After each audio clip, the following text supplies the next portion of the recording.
विरासत योजना के तहत फतेहाबाद में किसानों से मुख्यमंत्री का सीधा संवाद। कहा, दिल्ली के कारण बढ़ रहा है प्रदेश में कोरोना संक्रमित लोगों का ग्राफ।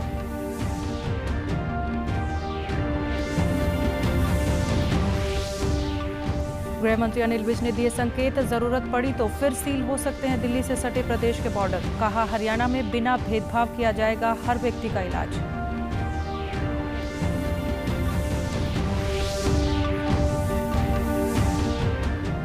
पंचकुला में 14 जून को होगी भाजपा की वर्चुअल रैली। प्रदेश की पहली वर्चुअल रैली में केंद्र सरकार के पहले वर्ष की उपलब्धियों को जनता के सामने रखेंगे।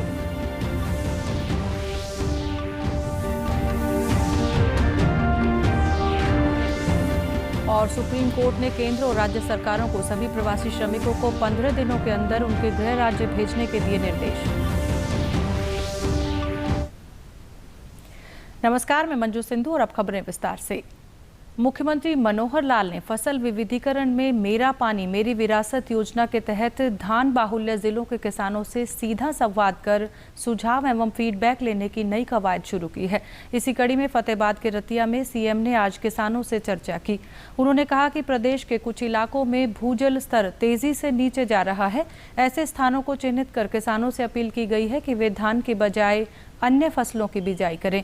उन्होंने कहा कि योजना के तहत अभी तक 55,000 हेक्टेयर में धान न लगाने के लिए किसानों ने सहमति दी है।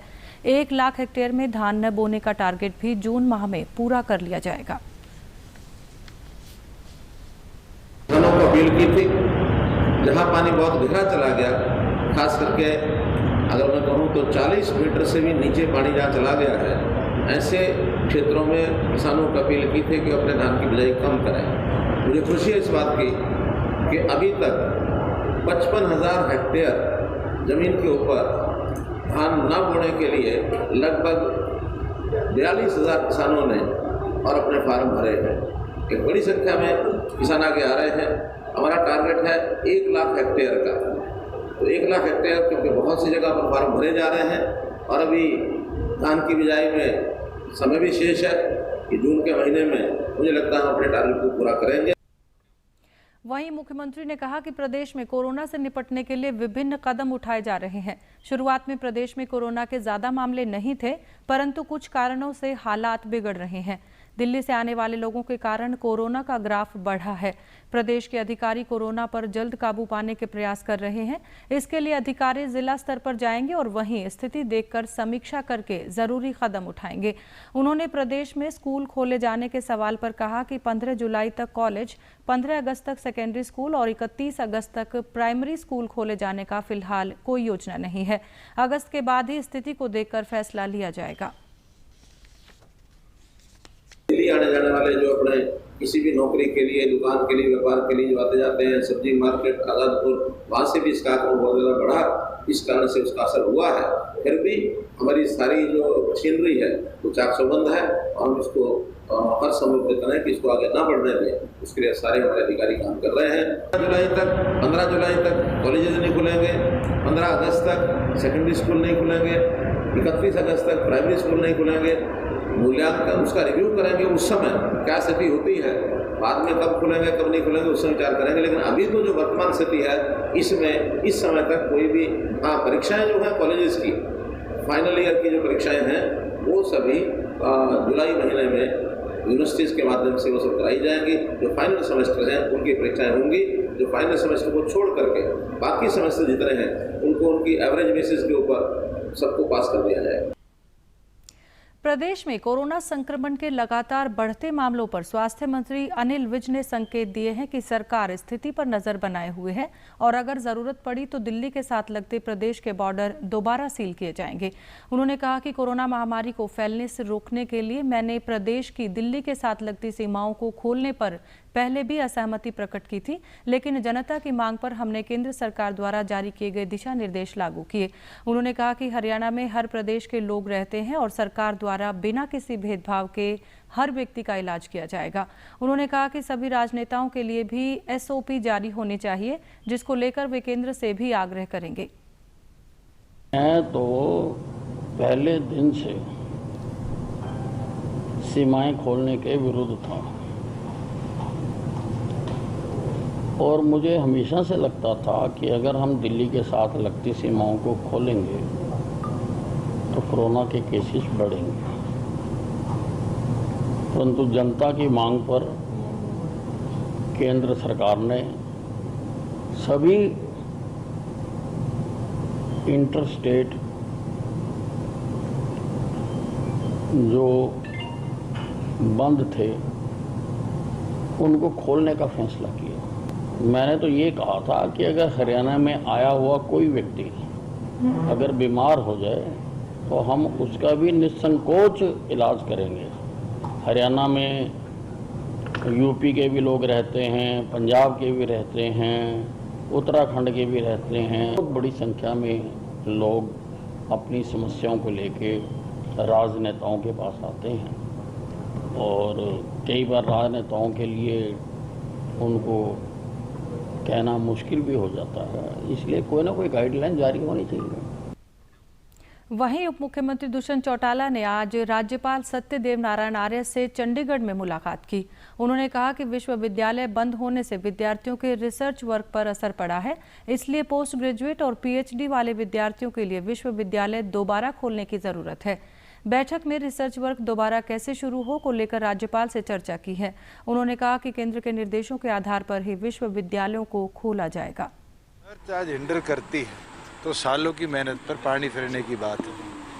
मेरी एचयू के वीसी से भी इसके ऊपर चर्चा हुई थी और वाइस चांसलर से भी चर्चा हुई, क्योंकि आज इंटरनेशनल स्टूडेंट्स तो उन कैंपसेस पर बैठे हैं, मगर जो हमारे स्टूडेंट्स थे, खास तौर पर जो वीट पे रिसर्च कर रहे थे, पैडी पे रिसर्च कर रहे थे, जो लाइफ स्टॉक पर रिसर्च कर रहे थे, वो अपने अपने घरों की ओर गए और उस कारण बहुत बड़ा सेटबैक आज रिसर्च को पड़ रहा है। तो महामहिम ने यही बात कही है कि वो तमाम वीसी से चर्चा कर इसके ऊपर निर्णय लेंगे कि एटलीस्ट जो हमारे डॉक्टरेट के और पोस्ट ग्रेजुएशन के स्टूडेंट्स हैं रिसर्च के, उनको कैसे वापस कैंपसेस पे लाकर रिसर्च वर्क को शुरू किया। कोरोना संक्रमण ने पूरी दुनिया की जीवन शैली को बदल कर रख दिया है। ऐसे में राजनीतिक पार्टियां भी इससे अछूती नहीं हैं।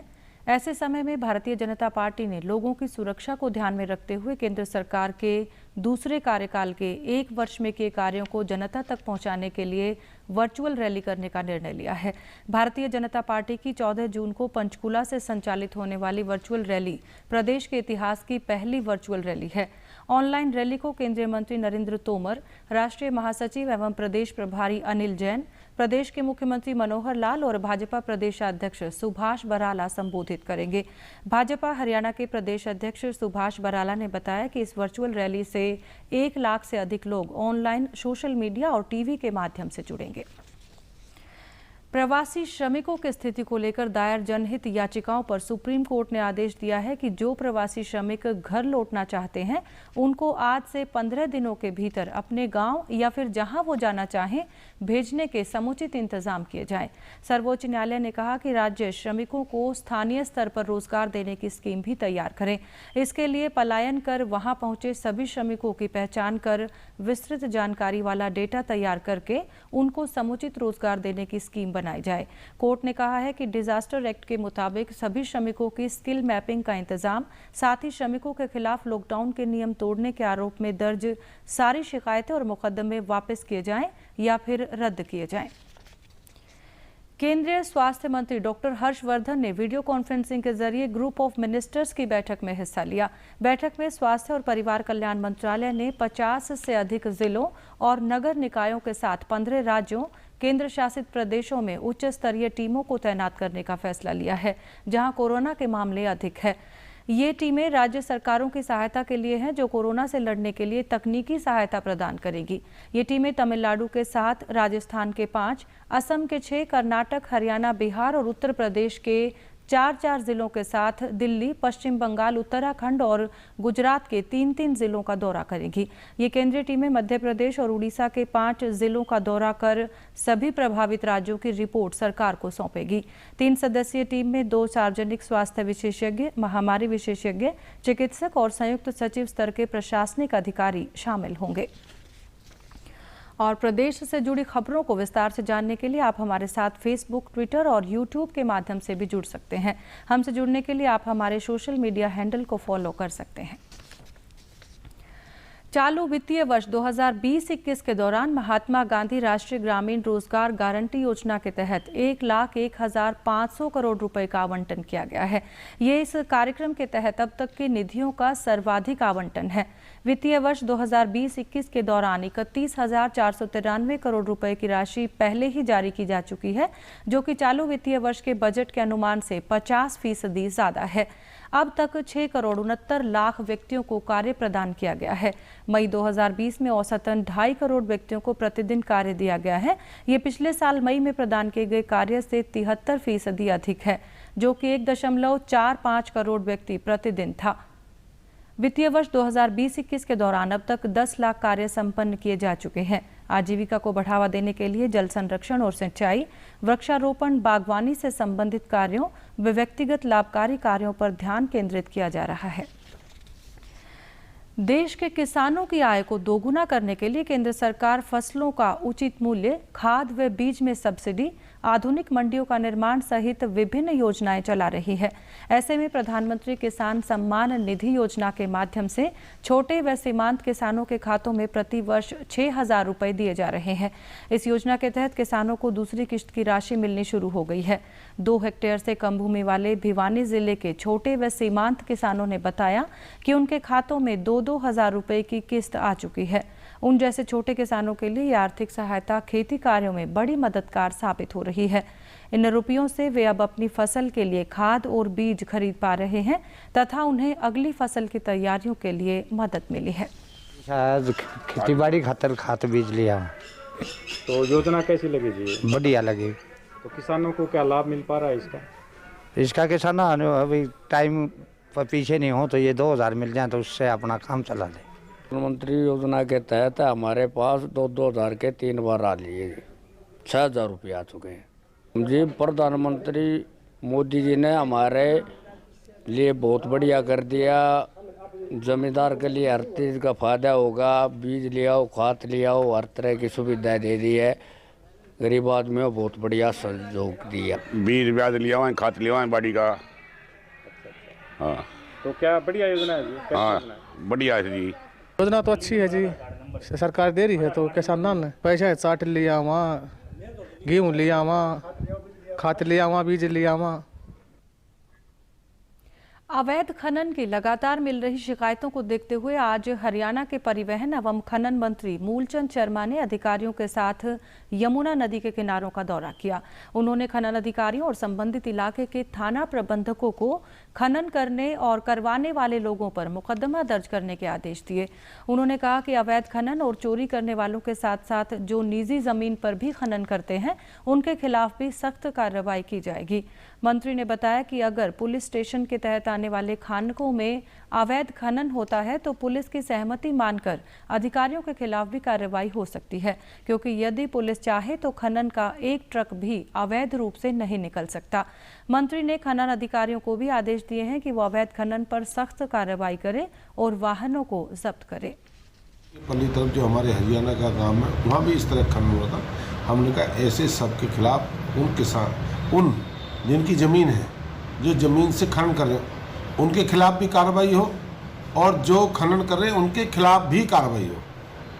तो दोनों के खिलाफ करें, पर इतना ज़्यादा हमें मिला। जो नाकेबंदी ने पुलिस ने कहा जैसे एरिया SHO उसके अगर उसके इलाके में रेती का अवैध करना तो ये माने थे उनकी सहमति है। एरिया SHO अगर चाहता है तो रेती का एक ट्रक नहीं निकल सकता। तो सभी ऐसे हमने कहा है कि यमुना के साथ जो भी थाने लगते हैं इस तरह के अवैध ट्रक को मिलता हो तो उसको चोरी का मिलता हो उसको बंद करिए। NGT के हमने सभी अधिकार कहा इस तरह से यहाँ चोरी के ट्रक खोदते हुए मिलते हैं, चाहे कोई हो, उनको NGT में उन सभी ट्रकों को बंद करें कि जो अवैध खनन जो 2 नंबर का। अंत में इस बुलेटिन के मुख्य समाचार एक बार फिर।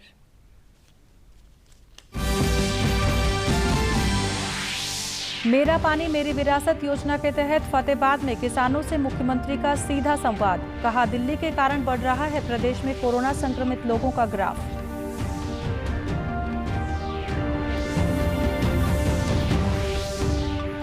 गृह मंत्री अनिल विज ने दिए संकेत, जरूरत पड़ी तो फिर सील हो सकते हैं दिल्ली से सटे प्रदेश के बॉर्डर। कहा, हरियाणा में बिना भेदभाव किया जाएगा हर व्यक्ति का इलाज।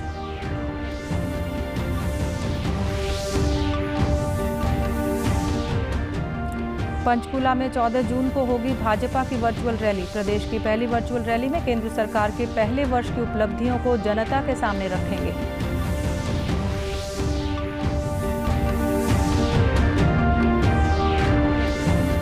और सुप्रीम कोर्ट ने केंद्र और राज्य सरकारों को सभी प्रवासी श्रमिकों को 15 दिनों के अंदर उनके गृह राज्य भेजने के दिए निर्देश। समाचारों में आज के लिए इतना ही। नमस्कार।